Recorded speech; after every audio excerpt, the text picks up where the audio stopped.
They used to have this word race, class, and gender. That was their gender. Have you noticed they got rid of the class? And they got rid of the class because America was too upwardly mobile or fluid. You and I could be in a particular class, but we could either not be in that class or our children are not given the birthright. So they never had a permanent European peasantry. They started to gravitate with open borders and the traditional black-white dichotomy, but especially now with Hispanic, and they said, we have a new victim.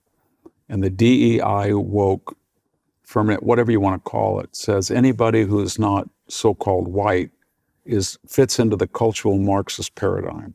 Victim, victimizer, oppressed, oppressor. And that was very successful because it flew in the face of all traditional criteria of oppression. So all of a sudden, Professor Kendi is a victim. Oprah is a victim. Oprah says she went into a Swiss store and somebody didn't give her a lizard purse and she's suddenly a victim. LeBron James is a victim. Michelle Obama was at a Target and she lifted up, tried to get a package that somebody requested. She's a victim. And so what they did was they bifurcated the United States into 67% or whatever they call of oppressors, and the rest, 33% of oppressed. And then they made this colonialist or anti-colonialist argument.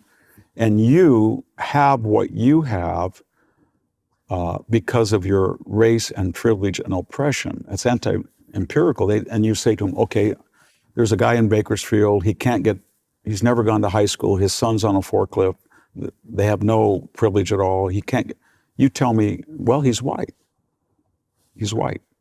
And so that was a really pernicious, and that came in really with Barack Obama. There was a word was not in white currency, diversity, and suddenly he took that word, and that was diversity. All of a sudden I thought, I was teaching, and I would go, and I heard there were people that I had known my entire lives in my community and at Cal State or Stanford, and they were from India, and they were Sikhs, and they came with enormous amounts of money.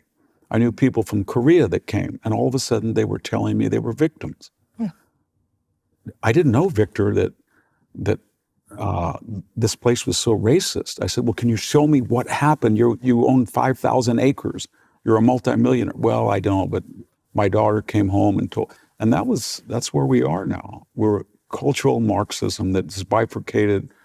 There's no middle class, we say, and everybody is trying to find a gimmick or a lever. So when you reward that, then everybody comes out of the woodwork, whether it's Elizabeth Warren trying to create an identity of a victim, or I just saw the other day Buffy St. Marie, a folk singer that I always thought was Native American. We find out she wasn't, she's Italian. And it's this fixation in our society on race, and it permeates everything.